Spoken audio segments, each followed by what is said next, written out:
ক্যাডারবা.com এমন একটি সাইট, যেই সাইট থেকে তোমরা প্রায় সবসময়ই কিছু না কিছু কিনতে থাকো। হ্যাঁ, জানি যে তোমরা হয়তো এই নামটি প্রথম শুনছো।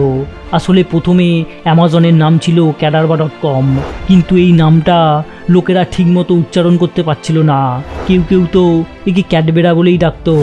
আর এই কারণেই জেফ বেজোস এটির নাম বদলে অ্যামাজন রাখেন, কারণ অ্যামাজন দুনিয়ার সবথেকে বড় নদীগুলির মধ্যে অন্যতম। তাই জেফ বেজোস চেয়েছিলেন যে অ্যামাজন নদীর মতোই তার কোম্পানিও যেন সবচেয়ে বড় কোম্পানি হয়, আর এই কারণেই এর নাম রাখা হয় অ্যামাজন।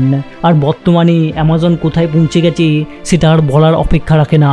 আর এখন তো অ্যামাজনের নিজস্ব online video streaming platform Amazon prime video সবাইকে টক্কর দিচ্ছে। তাই জেফ বেজোসের জন্যে একটা লাইক তো দেওয়াই যায়। আর যদি লং ভিডিও দেখতে চাও তাহলে এই ভিডিওটা দেখতে পারো, তোমাদের ভালো লাগবে।